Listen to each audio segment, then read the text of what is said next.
Voilà, bonjour à tous. Aujourd'hui, on est là pour parler des mangas adultes.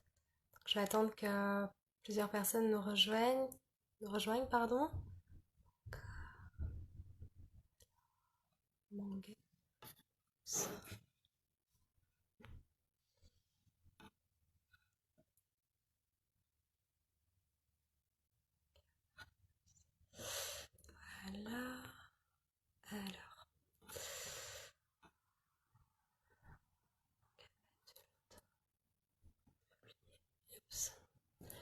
Voilà.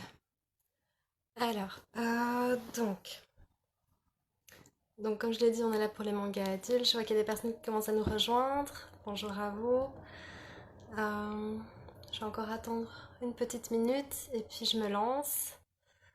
J'espère que vous aimez bien les mangas et que Euh, voilà, alors, tout, voilà. Alors, alors voilà, donc aujourd'hui pour les mangas adultes, je vous présente mes coups de cœur. Alors, ils ne sont pas spécialement à la bibliothèque d'Ixelles, malheureusement, mais il y en a quand même qui y sont aussi. Alors, pour commencer, je vais commencer avec Perfect World. Donc, Perfect World, c'est un manga qui est encore en cours actuellement. Il y a 10 tomes sortis. Le dernier est sorti il n'y a pas si longtemps. Euh, et alors, c'est un manga, comme vous le voyez sur la couverture, qui va parler d'handicap. Alors, c'est pas courant que les mangas parlent d'handicap. Il y en a quelques-uns et je peux éventuellement faire une fois un live là-dessus. Mais celui-ci, ce que j'aime beaucoup, c'est voilà, la douceur du manga. C'est très poétique et c'est totalement de société aussi. Alors, pour la petite histoire de Perfect World, donc ça parle de Tsugumi Kawana, qui a 26 ans. Et qui, un jour, pour une fête d'anciens élèves, elle va retrouver son premier amour, qui est Itsuki. Sauf qu'elle le retrouve en chaise roulante. Surprise, parce que bon, avant, il n'était pas en chaise roulante. Et elle se demande, bah, est-ce que je serais capable de sortir avec quelqu'un qui est en chaise roulante? Qu'est-ce que ça implique? Mais d'un autre côté, bah, voilà, tous ces sentiments d'avant ressurgissent. Et donc, voilà, ça aborde toute la question du handicap, parce que évidemment, bah, elle va se lier avec lui. Et voilà, c'est une très belle histoire d'amour. Euh, c'est vraiment bouleversant. Bon, voilà, c'est pas encore fini et j'ai hâte de voir comment ça va finir. Les dessins sont super doux, comme je l'ai dit. Donc voilà, ça, c'est pour donner un petit aperçu. C'est doux, c'est poétique. L'auteur, c'est Rie Haruga. Alors, je ne pense pas qu'il ait fait d'autres choses, enfin en tout cas qu'il y ait d'autres choses qui soient sorties en français de cet auteur. Et c'est les éditions Akata, une de mes maisons d'édition préférées. Donc voilà, ça c'est pour mon premier petit coup de cœur, qui est quand même un manga assez récent et voilà, tout doux, mais quand même avec un sujet fort. Alors, pour toujours continuer sur le handicap, mais voilà, comment dire, un autre point de vue, c'est sur le handi basket. Alors ça, c'est le manga Real. Bon, c'est écrit en japonais sur le côté et ici un tout petit en français, enfin anglais. Alors ça, c'est un manga donc de Takehito Inoue. Et, euh, et on va retrouver donc ça parle d'handi basket. On va retrouver le personnage principal qui lui, on va retrouver donc ce personnage-ci qui lui fait du basket classique. Il est viré de son équipe. Et un beau jour, il va rencontrer un garçon en chaise roulante, celui-ci, qui se débrouille vraiment bien en basket. En fait, il se fait dérouiller par lui. Donc, comme quoi, il n'y a pas besoin d'être forcément avoir ses deux pieds pour pouvoir battre quelqu'un d'autre au basket. Et en fait, il ne connaît absolument pas la discipline du handi basket. Donc, il va y avoir toute une découverte de ce sport. Il y a dans ce manga, ce que j'aime beaucoup, c'est ben, leur amitié, qui est quand même assez improbable parce que lui, c'est vraiment un voyou, hein, disons-le clairement. C'est un voyou qui n'a pas vraiment de conscience des convenances sociales. Et qui est un peu paumé aussi. Alors moi je dois avouer que quand j'ai vu ce manga la première fois, j'étais pas du tout attirée parce que les dessins, ben voilà, c'est pas mon style à la base. Et au final, bah j'ai adoré. Je les ai tous dévorés, il y a plus de 10 tomes sortis. Le manga est actuellement malheureusement à l'arrêt. J'attends de voir si un jour il sera à nouveau publié. Donc ça c'est pour donner un exemple des dessins. Alors moi c'est pas mon style à la base, mais ça colle parfaitement à l'histoire. Tout est super bien expliqué et vraiment, si vous voulez un manga qui parle de basket mais un petit peu différemment, allez-y. Parce qu'il y a même des histoires d'amour dedans, il y a voilà, les liens entre les personnages. C'est, c'est vraiment un manga intéressant. Voilà. Alors, pour continuer vers les mangas un peu plus shonen, donc un peu plus garçon ou en tout cas homme. Enfin, mais bon, c'est après, voilà. Donc, je vais continuer toujours dans les mangas un peu, donc on va dire action, avec Black Lagoon. Alors, Black Lagoon, ça c'est un vieux manga, alors, faut se le dire, mais qui est toujours pas fini. Il y a 10 tomes sortis, c'est de Rei Hiroe, il y a même un anime qui est sorti, mais il y a longtemps. Et alors, Black Lagoon, c'est l'histoire de Rokuro Okajima, qu'on voit ici derrière. Voilà, ici. Qui un jour, c'est un modeste salarié et il est, voilà, de force, il est forcé d'aller sur le Black Lagoon, un vieux torpilleur, car on l'enlève, en fait, tout simplement, suite à une histoire dans son entreprise. Et au lieu de décider de retourner à sa vie normale classique de salarié, il décide de rester avec ses bandits. Et donc il y a Lévi, qui est accompagné de ses deux acolytes, et ils vont, voilà, on va les voir faire des petits, voilà, commettre des sortes de petits larcins qui sont pas toujours. Désolée, un petit souci de chat, voilà. Donc où est-ce que j'en étais? Donc en fait, ce sont des, comment on peut dire ça? C'est pas des contrebandiers, mais voilà, ils doivent parfois livrer des choses, pas toujours légales. Ils sont toujours embarqués dans des histoires un peu folles, toujours avec des armes, des coups de feu. Donc voilà, ça c'est pour donner une idée de l'histoire et des dessins. C'est bourré d'action, bourré allez, c'est super comique. Voilà, je le recommande à tous ceux qui aiment un peu d'action.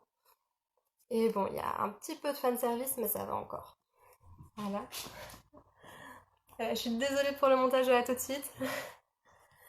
Euh, alors, pour continuer, tout à fait dans un autre registre, je vais vous présenter une sacrée mamie.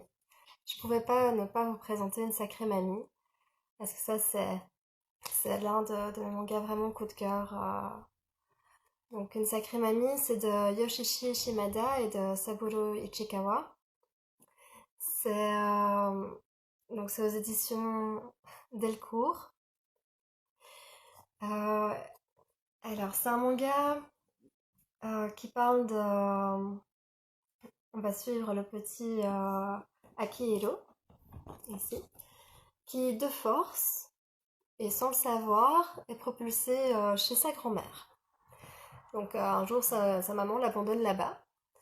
Mais pour une bonne raison, parce qu'on est en 1958, et c'est Hiroshima, juste après Hiroshima, donc, et la maman n'arrive pas à élever seule ses deux enfants, et donc elle est forcée et contrainte un petit peu de laisser l'un de ses fils à sa grand-mère.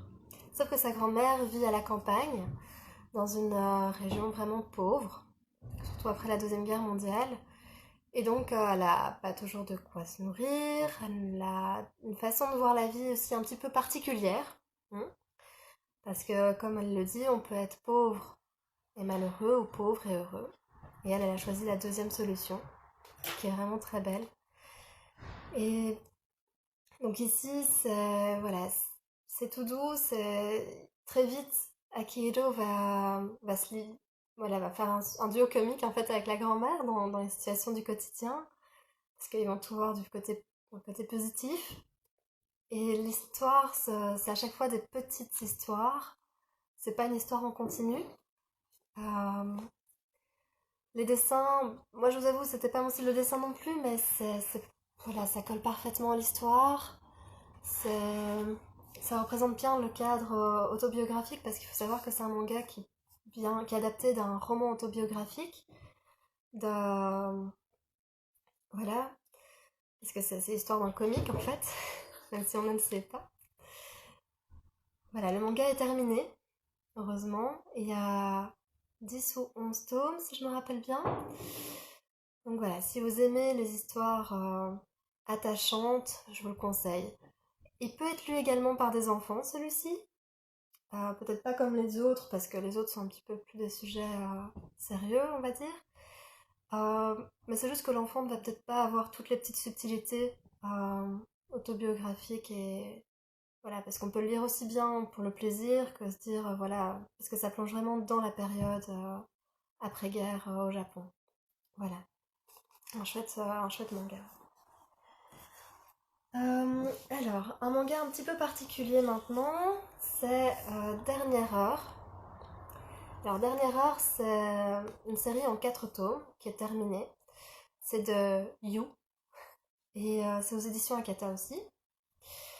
Alors, ici, je dis qu'il est un peu particulier parce que c'est un manga voilà, de science-fiction, mais poétique et du quotidien. Donc, l'histoire, c'est que voilà, ça fait 5 ans que le Japon est en guerre, mais Saku, un jeune collégien, ne le réalise pas vraiment parce qu'il vit sur une petite île où là, ils sont encore assez épargnés par la guerre. Sauf que du jour au lendemain, eh bien, ils ont une heure de cours qui apparaît, qui est chaque vendredi, ils doivent aller chaque camarade devra aller sur le front. Comme vous pouvez l'imaginer, bah, vu qu'ils vont sur le front, certains ne reviennent pas, ou reviennent blessés. Sauf que voilà, ce sont des adolescents, donc c'est difficile. En plus, beaucoup d'adultes ont déjà été appelés à la guerre, sur le front, donc voilà, il y a toute la question de la guerre, donc avec l'indépendance alimentaire, parce que forcément, bah, tout est coupé à ce niveau-là, surtout qu'ils vivent sur une île. Il y a l'incompréhension qui est abordée, l'angoisse, la douleur, mais également certaines fois de l'espoir, quand même. Je vais pas vous dire comment ça termine non plus. On ne s'attend pas toujours à... En fait, on ne s'attend pas du tout à ce dénouement-là, je vais pas mentir, parce que c'est un manga surprenant, voilà. Je m'attendais pas en le lisant à cette fin-là, ni à cette histoire, ni à cette profondeur-là, en fait. Surtout en 4 tomes, ce qui est assez court. Pour ceux qui connaissent, ça m'a fait un peu penser à L'Arme Ultime, même s'il y a voilà, des différences, hein. Mais pour ceux qui ont aimé L'Arme Ultime, Dernière Heure, voilà, c'est parfait. En plus, 4 tomes, ça se lit vite, quoi. Pour donner un exemple de dessin, voilà, je vais chercher un petit moment un peu poétique, éventuellement, mais voilà, ça c'est pour donner un petit exemple de dessin. Donc, c'est doux, c'est efficace. Voilà. Donc, Dernière Heure. Alors, un manga qui malheureusement n'est plus du tout publié, mais je pouvais pas ne pas le présenter vu que c'est mes coups de cœur, c'est Complément affectif. Alors, Complément affectif, c'est de Mari Okazaki, donc ça c'est une mangaka assez connue, et celui-ci c'est aux éditions Akata, alors que vous voyez c'est un grand format. Donc, Complément affectif, il est en 11 tomes, terminé depuis longtemps, introuvable, quasiment, à part en bibliothèque, c'est pour ça qu'on existe. Et ça parle donc d'une jeune fille de 26 ans qui travaille dans la publicité et elle n'est pas du tout reconnue dans son travail. Alors en fait c'est une fresque du coup de la société japonaise et de comment ils voient les femmes dans le travail, quelle est sa position. Et c'est très intéressant parce que du coup cette jeune fille, enfin jeune femme va chercher sa place au sein de la société, aussi bien dans son travail qu'en amour, parce qu'elle a certains objectifs, voilà, elle veut trouver sa place, mais c'est pas facile parce qu'il n'y a pas d'autres modèles éventuellement, Et malgré qu'elle ait des amis qui sont éventuellement dans la même situation, eh bien, elle ne le voit pas spécialement de la même façon. Donc voilà, c'est vraiment un manga féministe, clairement, ce qui est assez rare, et qui parle d'amour, qui est une fresque de la société. Donc voilà, je le conseille à toute personne qui est intéressée par ce type de sujet. Alors en plus, c'est Mari Okazaki, donc autrice, enfin mangaka très connue. Les dessins, bah voilà, moi j'aime beaucoup. Ils sont très beaux, il y a quand même des détails. Je pense que c'est l'une des mangaka qui fait le mieux les dessins des cheveux, je trouve. Donc voilà. Donc, complément affectif. Trouvable en bibliothèque, si jamais. Alors, ensuite, je vais vous présenter Yukito. Alors, Yukito, c'est de Akiko Monden pour les dessins. Et le scénario, c'est Harimasa Osawa. Alors, ça, c'est de. Que je dise pas de bêtises, c'est Panini, l'éditeur. Et c'est une série en 5 tomes qui est terminée. Malheureusement, elle est plus commercialisée, mais ça fait peu de temps, donc il est encore éventuellement trouvable celui-ci. Alors, Yukito, si vous voyez bien. Alors, Yukito, c'est l'histoire justement de Yukito, qui est un jeune, euh, un jeune policier qui va aller à Tokyo pour comprendre ce qui s'est passé sur, voilà, sur un clan de Yakuza, mais il y a plus de 10 ans. Et donc, c'est assez particulier parce que donc lui, il va faire une enquête qui a priori n'a pas de rapport. Il va se mêler au clan des Yakuza, milieu assez hostile. Et, euh, et c'est très bien fait. Enfin, voilà, moi j'ai adoré le rythme dedans, qui est quand même assez soutenu. Et les dessins, bon, c'est Akiko Monden, donc moi j'aime beaucoup. J'avais lu Professeur Eiji aussi de l'auteur. Donc, qu'est-ce que je peux encore dire de ce manga? Il y a forcément tous les liens qui vont se créer. En plus, ce personnage est assez mystérieux parce qu'il déboule comme ça à Tokyo en disant voilà, cherche un tel. Je vais pas tout vous dire non plus. Et bon, tout le monde se pose la question de qui c'est. En plus, il débarque dans des milieux où il n'a rien à faire a priori. Donc voilà, moi, j'ai adoré. Surtout que c'est en 5 tomes. Donc pour ceux qui aiment les mangas d'action, là aussi, et d'enquête, il est vraiment bien. Yukito. Alors donc j'ai dit Akiko Manden, donc professeur Eiji. Le voici. Alors lui, je l'ai mis aussi en coup de cœur. Parce que je sais pas si certains ont aimé GTO. Eh bien, c'est un peu GTO, mais de façon plus sérieuse. Donc ici, c'est un professeur d'anglais qui est pas professeur d'anglais à la base, il est reporter. Mais il a été reporter dans des régions en guerre. Donc il a un passé assez lourd. Et il arrive dans cette école en tant que professeur d'anglais et voilà, il va totalement chambouler le quotidien de ces jeunes qui sont indisciplinés, qui sont parfois amorphes, qui se rendent pas compte de la chance qu'ils ont de vivre dans un pays qui n'est pas en guerre, qui n'a pas de problème à ce niveau-là. Et donc il va vraiment aider les élèves dans leurs problèmes existentiels. Il va jouer un peu au psychologue, mais pas d'une façon classique. Donc voilà, donc ça c'est pour professeur Eiji, professeur pas comme les autres. Euh, donc les dessins, bah, c'est le style d'Akiko Monden, hein, comme je vous ai montré là tout de suite avec Yukito. Mais voilà, ici c'est un peu plus calme quand même que Yukito. Professeur Eiji, donc ça c'est un manga qui est fini aussi, en 11 tomes. Il est aux éditions Kana, et normalement il est encore disponible celui-ci. Donc voilà. Alors, ça c'était pour Professeur Eiji. Alors ensuite, un manga qui est connu peut-être pour certains, c'est The Ancient Magus Bride. Très difficile à prononcer, mais très bon manga. Depuis peu, il existe en anime aussi. Alors ça c'est de Kore Yamazaki et les auditions Komiko. Une audition que j'aime beaucoup.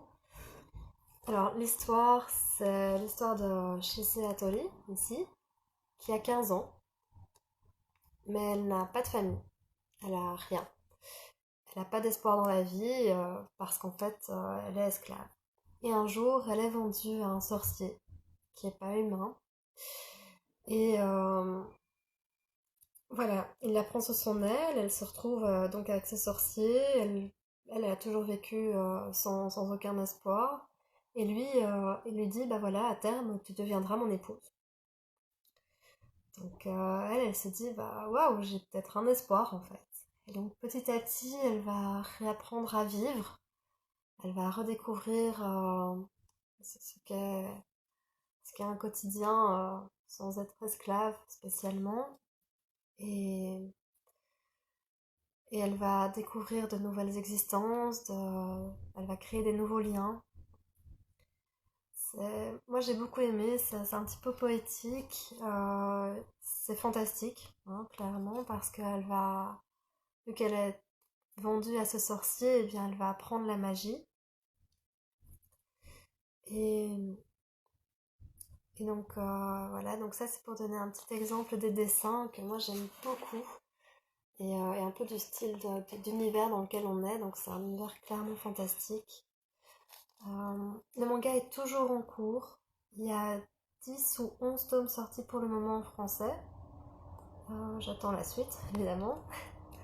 L'anime, bah, lui, il est toujours en cours aussi. Donc voilà, ça c'est une belle histoire.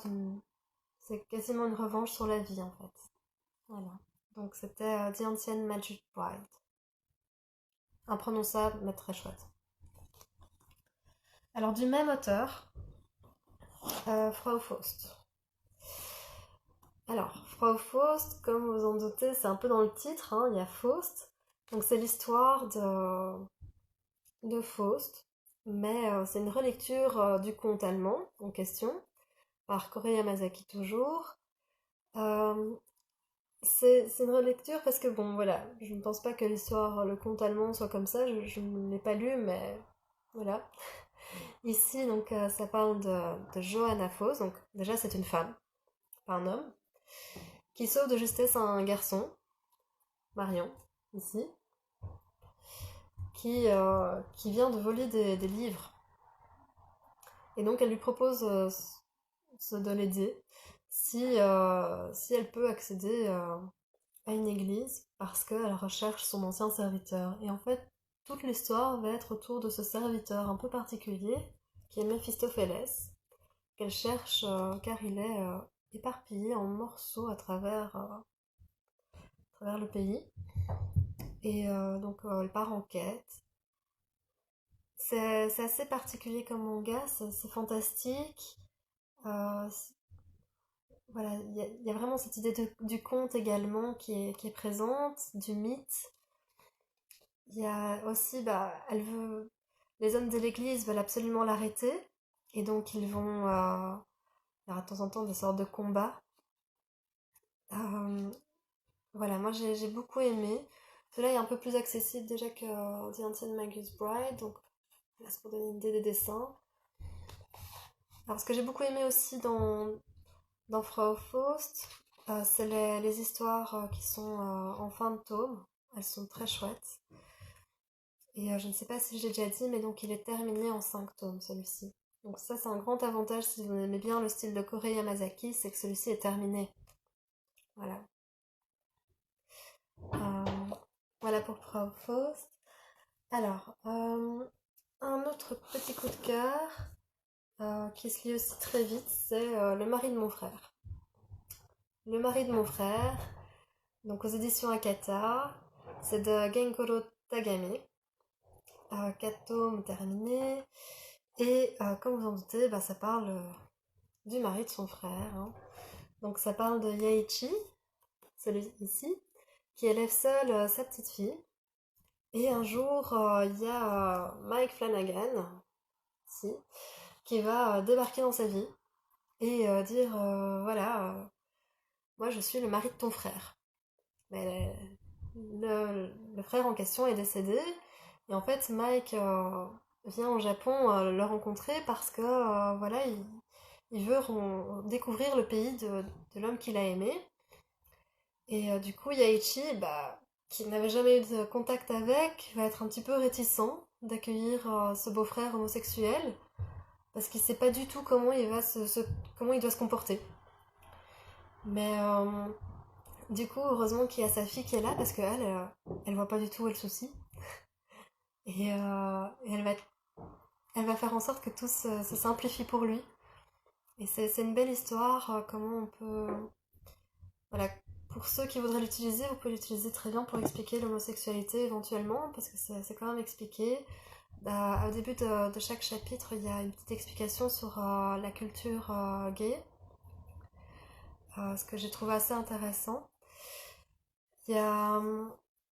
Qu'est-ce que je peux dire ici dessus? Bah voilà, c'est un manga dont les dessins sont un petit peu particuliers. Voilà.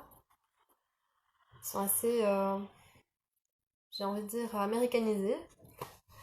Donc voilà.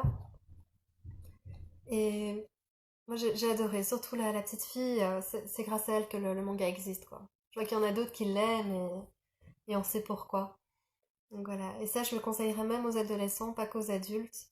D'ailleurs, même éventuellement aux adolescents, parce que voilà, pour ceux qui connaissent un peu la culture gay, ils vont peut-être passer à côté, parce qu'il y en a d'autres qui sont plus intéressants, je vais pas le nier.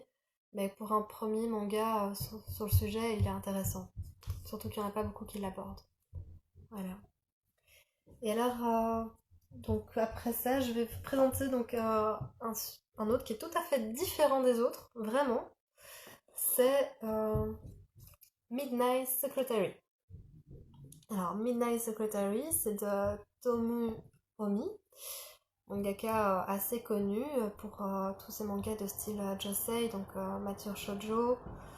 Donc, alors, c'est aux éditions Soleil, comme beaucoup de ses mangas. C'est une série terminée, en... je les édite en 7 tomes. Alors, donc comme vous pouvez le voir au titre de dessin, bah, ça va être assez romantique hein, comme histoire, mais pas que. Donc c'est l'histoire de Kaya, qui va devenir la secrétaire de Thomas Kyohei, pardon, qui est un directeur adjoint de la société. Et elle va devenir sa secrétaire sans savoir qu'en fait ce n'est pas qu'un séducteur arrogant et égoïste comme elle le pense. En plus de ça, d'avoir toutes ces tares, entre guillemets, eh bien, bah, c'est un vampire. Donc surprise, surprise, elle se retrouve à devoir gérer son agenda alors que c'est un vampire. Et on voit toute leur romance, tout fantastique. Il n'y a pas beaucoup de fantastique, il y a juste ce côté-là qui est abordé. Mais voilà, moi j'aime beaucoup. Après, c'est pas à donner à tout le monde. Il faut pas le mettre entre toutes les mains. C'est vraiment à partir de 16 ans, vu qu'il y a déjà de la nudité dedans. Mais voilà, moi j'aime beaucoup pour... voilà, ils forment un duo comique sans le savoir au final. Et c'est... J'adore le parcours que leur histoire va avoir avec d'autres personnes et les rencontres. Comment la société va éventuellement évoluer, parce que ça on le voit aussi. Donc un chouette manga qui détend. Vous ne devez pas réfléchir pour le lire. Midnight Secretary. Voilà. Et là je vois qu'il est déjà l'heure, donc je vais vous laisser pour cette fois-ci. J'espère que ça vous a plu. Et la prochaine fois, je vous présenterai des mangas qui auront comme sujet les livres. Donc voilà. À bientôt!